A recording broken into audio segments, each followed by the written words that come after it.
어쨌든. 네. 우리가 이제 전 영상에서 우리가 예고했던 대로 오늘은 아빠가 제일 좋아하는 철학자에 대해서 얘기를 해보려고 하는데 일단 그게 누군지 아빠가 얘기를 해주면 좋겠어. 이제 비트겐슈타인인데 철학에 약간이라도 관심이 있고 그런 사람들은 잘 아는 사람이지. 근데 일반 사람들은 사실 비트겐슈타인이 누군지 몰라. 그게 왜 그러냐면 철학사에는 굉장히 중요한 일을 하긴 했는데 그 사람이 한 말이 굉장히 난해한 그 말도 많아가지고 그래서 일반 사람들이 소위 말하면 철학자들을 좋아하는 경우는 그거잖아. 멋있는 말을 한 사람, 이 말 누가 있어? 약간 임팩트 있는 말 하는 사람. 그렇지. 뭐 그런 게 대표적인 게 쇼펜하우어, 니체 같은 사람들이잖아. 그렇게 해서 잘 아는 경우가 많은데 비트겐슈타인은 약간 일반 사람들이 척하면 이게 도대체 뭔 말이야? 하는 그런 말들을 많이 하고 그래서 상대적으로 대중하고는 거리가 멀었지. 맞아. 근데 약간 철학을 접하고 좀 깊게 생각하게 그런 사람들한테는 굉장히 비트겐슈타인은 이제 매력적인 사람이지. 그런 점에서는. 아니 나도 아빠가 비트겐슈타인을 굉장히 좋아하시길래 나도 궁금하지잖아. 그렇지. 그러니까 나도 아빠가 읽으셨던 그 논리철학 논고 그거를 몇 번 이렇게 들춰본 적이 있어. 근데 도대체 물론 그게 약간 그렇지. 문장 단위로 되어 있잖아. 그렇지. 한 문장씩. 근데 이게 앞뒤 얘기도 없고 그렇지. 그냥 정말 그것만 딱 있으니까 이게 무슨 말이지? 싶어가지고 닫았던 적이 한두 번이 아니야. 정말 너무 어렵더라고. 비트겐슈타인의 서술 방법이 그래. 생각의 흐름을 쫓아가서 써서 그래. 그게. 생각의 흐름? 일반 사람들이 어떤 작가나 철학가들이 글을 쓰는 방식하고 좀 달랐지. 굉장히 자기의 어떤 빨리빨리 지나가는 어떤 그런 생각을 기술하려고 노력을 했지. 그걸 약간 잡아서 다 그냥 기록을 해놓은 거구나. 그게 어떤 개연성을 가지고 있고 막 그런 거는 아니고. 그렇지. 그래서 옛날에 어떤 사람이 이런 말을 했어. 아니 교수님 썼던 그 글들 글들을 좀 남겨놓으면 안 되냐고. 그것도 필요하지 않겠습니까? 그랬더니 비트겐슈타인이 이런 말을 했어. 나무를 다듬고 그러는데 톱밥을 남겨놓을 필요가 있냐 말이야. 톱밥은 버리지 않느냐. 내가 여기 쓰지 않은 거는 톱밥 같은 거다. 톱밥. 그래가지고 그랬는데 사람들은 그런 거 하나하나까지 아까워할 정도로 그치. 하나하나를 다 임팩트 있게 받아들이는 그런 면이 있었지. 다 남겨놓고 싶어하고 그러지. 그렇지. 그러면 아빠는 왜 비트겐슈타인을 좋아하게 됐어? 어떤 사람이 롤모델을 삼는다는 것은 그 삶을 담고 싶기 때문이겠지. 아빠는 비트겐슈타인의 어떤 무슨 철학적인 어떤 논리철학 논거나 철학적 탐구나 이런 것도 있지만은 그 삶 자체가 아빠가 굉장히 그냥 매력적으로 보고 나도 이렇게 살아야겠다라는 어떤 생각을 강렬하게 가지게 된 것은 그거지. 그 삶이 어떤데? 가장 매력적인 건 그거야. 비트겐슈타인은 죽기 전 3일 전까지 글을 썼거든.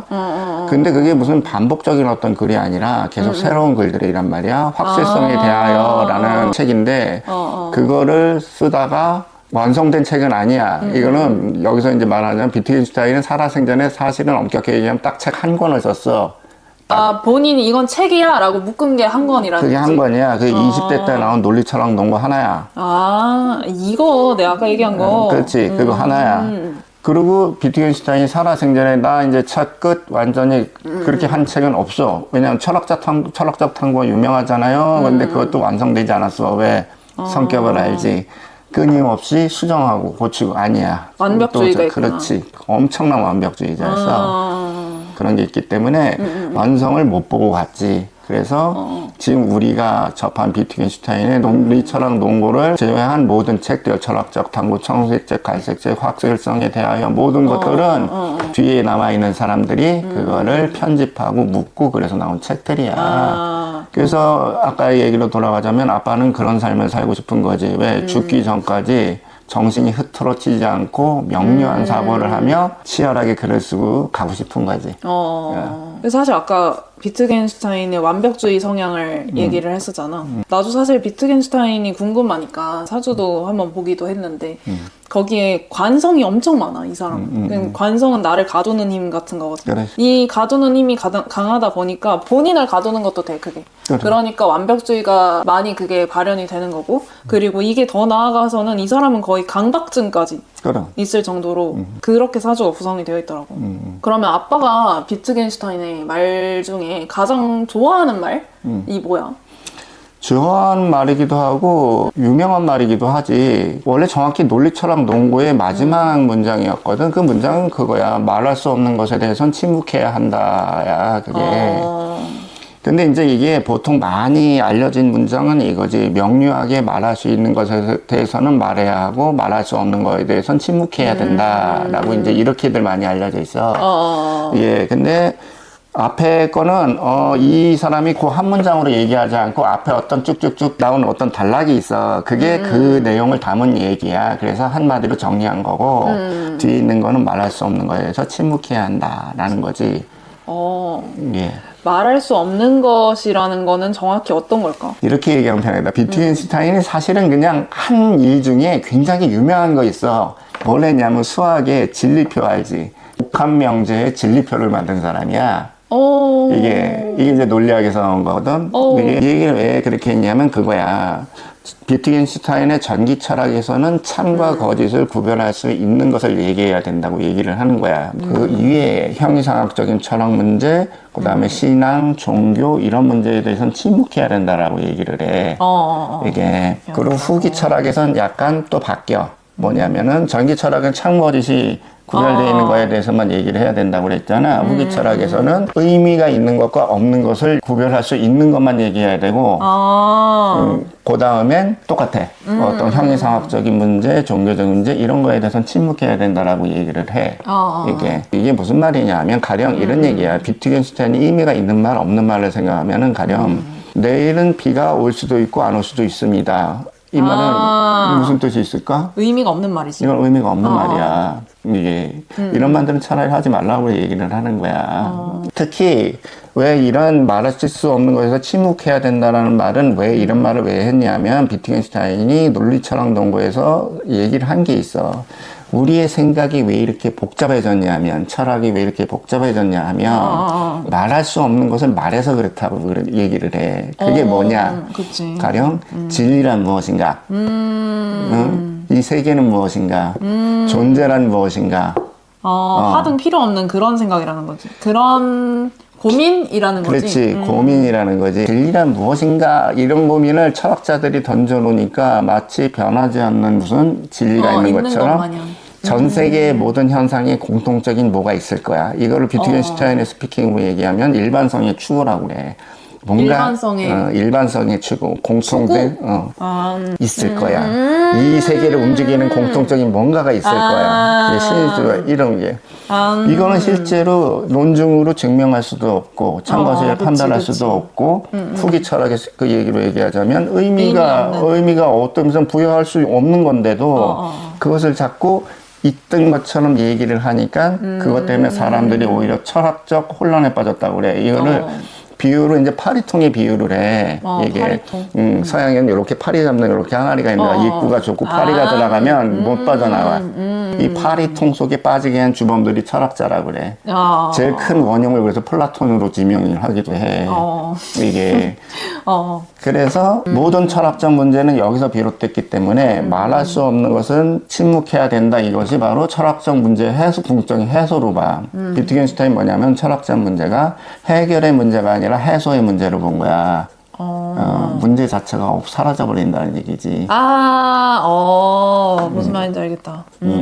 그래서 막 나랑 평소에 아빠 얘기하다가도 그거는 비트겐슈타인의 입장에서는 하나만한 얘기야 라고 얘기할 때가 그런 거 또 요런 거에 좀 연관이 되는 거구나.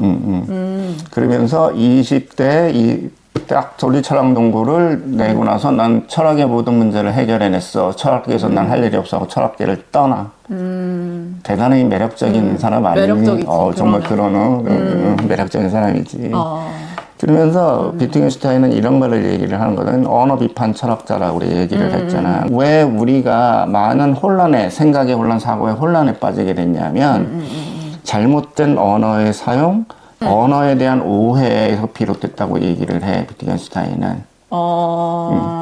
이것도 철학자들이 잘못했다고 얘기를 해. 이거는 어떤 예가 있을까? 비트겐슈타인 이거는 이제 후기 철학에서도 많이 두드러지게 나타나는데 게임 이론에 빗대서 사람들이 얘기를 하는데 비트겐슈타인은 게임 이론이라고 얘기 안 해. 왜?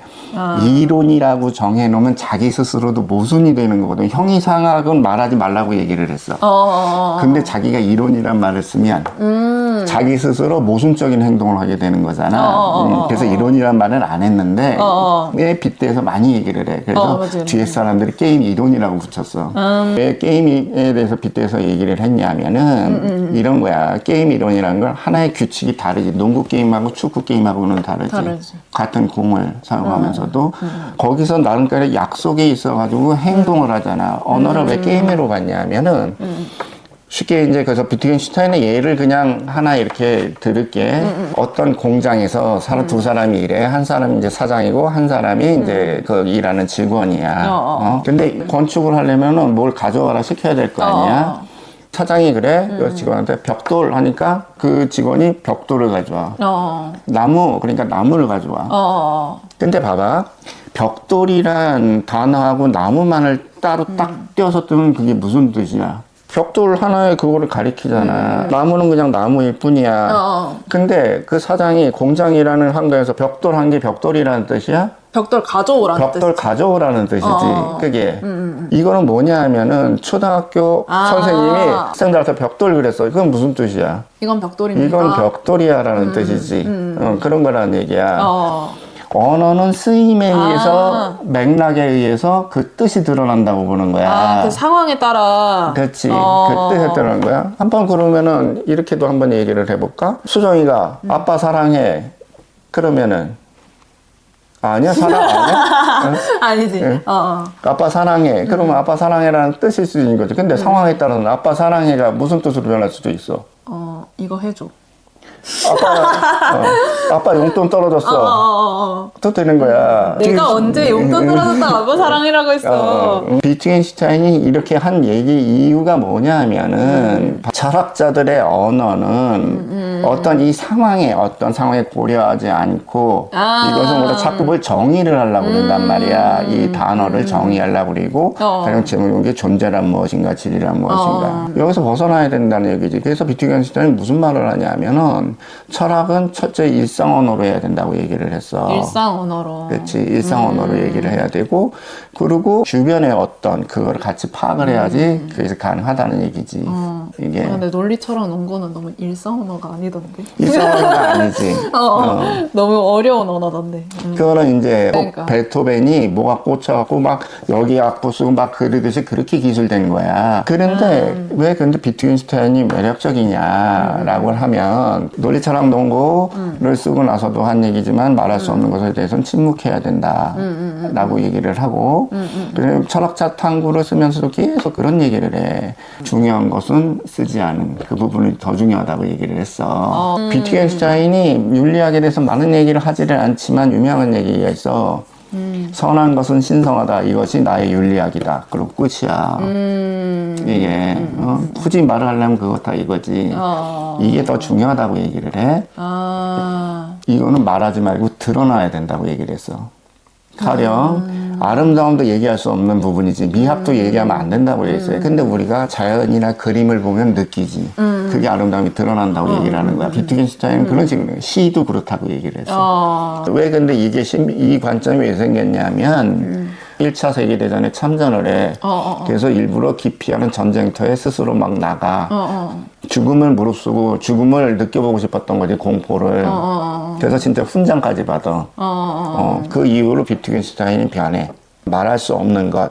그러니까 종교적인 거, 신에 관한 얘기, 막 이런 것들이 더 중요하다는 걸 알아. 다만 말을 해서 이런 것들을 오히려 오염시키지 말라는 뜻이야. 이것은 드러날 뿐이다라고 얘기를 해. 그래서 어떤 걸 모르는 사람들은 비트겐슈타인은 무신론자라고까지 얘기하는데 유명한 대화가 있어. 비트겐슈타인은 어떤 목사가 찾아와. 목사가 좀 따지러 온 거야 사실은. 그래서 당신은 무신론자입니까? 막 이렇게 물어봐. 어차피 기독교 문화권이니까 충분히 그런 사람이 많이 있겠지. 근데 비트겐슈타인이 뭐라고 얘기하면 아니야 나 하나님 믿습니다 이렇게 얘기를 해. 근데 무슨 말을 덧붙이냐면 그런데 최소한 당신이 믿고 있는 하나님은 아닙니다라고 얘기를 해. 예.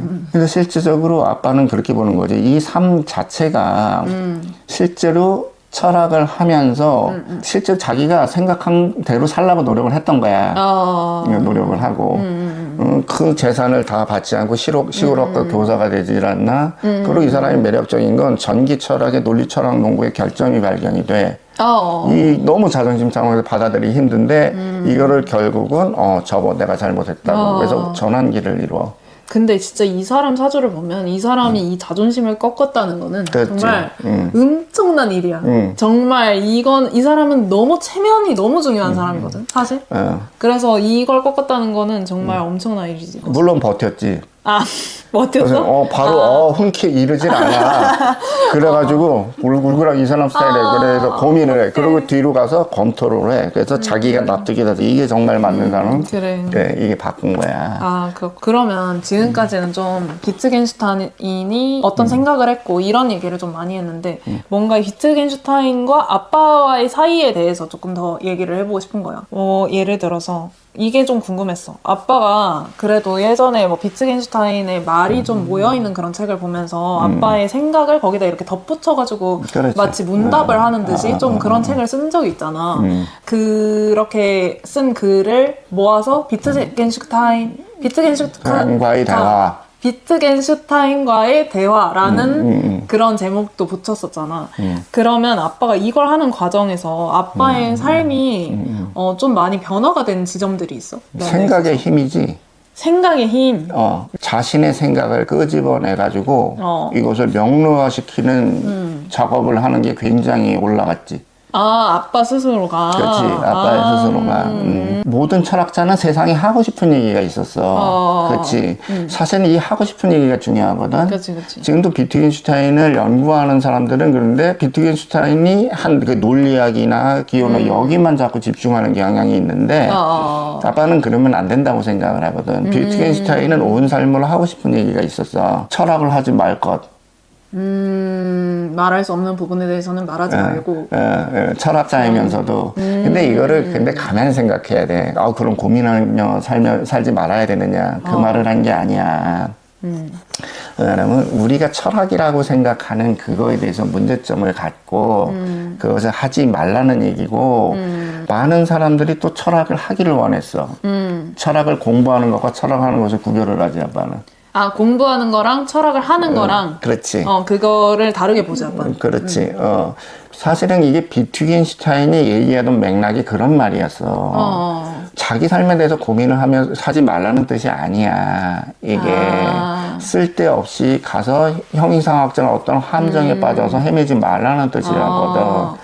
이게 그러니까 좀 쉽게 얘기하면 쓸데없는 철학 이론 공부하지 말고 네 삶에 대해서 더 실질적인 고민을 해라. 이거인 거지. 아빠가 비트겐슈타인이 한 말 중에 참 좋아하는 말이 있어. 나의 소소한 일상이 바뀌지 않는다면 나는 철학할 이유가 없다라고 얘기를 해. 사실 아빠도 실제로 아빠가 어떤 철학 에세이적인 글을 쓰지만 다 어떤 면에서는 아빠의 삶이나 주변사의 이거에 대한 에세이란 말이야. 이게. 굉장히 매력적인 사람일 수밖에 없지 아빠한테는. 그리고 많은 영감도 받은 건 사실이고. 그러면 이건 좀 비트겐슈타인은 좀 제외하고 아빠가 어떻게 보면 철학을 계속 하면서 아빠의 삶이 가장 크게 변한 부분이 어떤 부분이야? 대화를 할 때 그 사람의 이면을 보는 어떤 능력이 굉장히 이면을 보는 능력. 그렇지. 말의 이면, 맥락을 파악하는 능력. 이런 것들은 많이 좋아진 거지. 가령 이렇게 얘기를 할게. 진실을 밝혀라. 이런 얘기를 많이 하잖아. 진실을. 요즘 사회가 양극화되면서 이런 말들이 서로 왔다 갔다 그러는데 어떤 사건이나 그런 사회적 현상에 대해서 이런 말들을 하잖아. 서로 상대적으로 진실을 밝혀라. 그러면은 어떤 말하는 화자 입장에서는 어느 정도 그 진실을 알고 있다는 얘기지. 어떤 결과물을 가져왔어. 이거 아니야, 진실 아니야, 진실을 밝혀라 그러지. 그래서 다른 걸 갖고 와서 이것도 아니야, 진실을 밝혀라라고 얘기를 하지. 그래서 뭔가를 알고 있다라는 얘기지. 근데 알고 있는데 왜 진실을 밝히라고 그래? 말이 안 되는 얘기거든. 사실은 진실을 밝혀라 그러면 맥락을 살펴봐야 돼. 사람들이 그럼 이걸 어떤 맥락에 쓰느냐? 그럼 진실을 밝혀라가 사실 이 뜻이 아닐 확률이 높지. 이 갖고 온 결과물은 내 마음에 안 들어라는 뜻이야. 말은.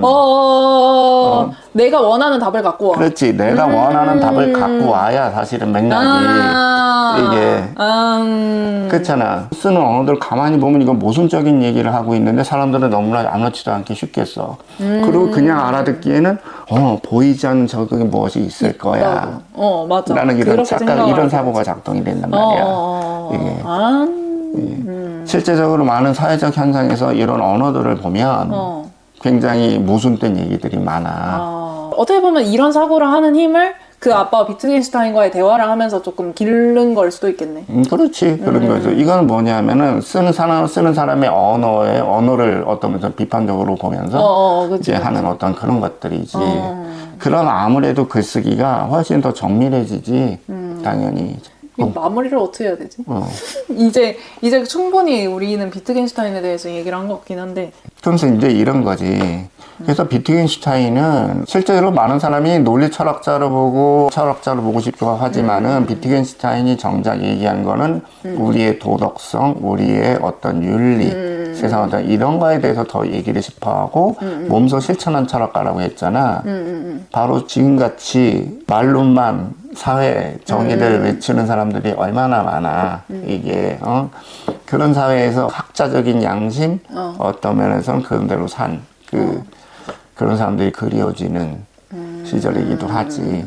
그러면 오늘 비트겐슈타인에 대한 얘기는 여기까지 하고 내가 다음 영상에서 또 궁금한 게 하나 더 생겼어. 뭔가 요즘 사람들이 조금 혼자 있는 사람, 혼자서만 지낼 수 있는 사람, 의지하지 않는 사람, 그런 사람에 대해서 굉장히 매력적으로 이렇게 바라보는 그런 시선이 좀 있는 것 같아. 유튜브에서도 그런 내용이 되게 많잖아. 그 매력적인 사람의 특징 뭐 이렇게 하면은 반드시 포함되는 게 혼자 잘 놀 수 있는 사람, 인간관계에 대해서 별로 아쉬움이 없는 사람, 이런 사람들을 굉장히 많이 조건으로 이렇게 넣어놓는단 말이야. 나는 그게 약간 뭔가 불편하기도 하면서 의문이 좀 들더라고. 그래서 그런 면에 대해서 좀 아빠의 생각을 좀 물어보는 그런 영상을 하나 찍었으면 좋겠어. 일단 그거에 대해서 하나 간단히 얘기하면 이거야. 매력적인 삶, 혼자서도 잘 노는 사람, 그런 사람들을 부러워한다고 그랬지. 그 사람이 혼자 잘 놀 수 있으려면 부러워해주는 사람이 있어야지 혼자 있는 삶이 즐겁다고. 이거 여기까지. 여기서 더 얘기하지 말고 이건 여기까지. 일단 이거는 그렇지. 예고편 정도. 그러면 오늘은 여기까지 대화를 나눠보는 걸로 하겠습니다. 네, 여러분 오늘 봐주셔서 정말 감사합니다. 네, 좋아요, 구독, 알람 설정 해주시면 정말 감사하겠습니다. 네, 안녕. 안녕.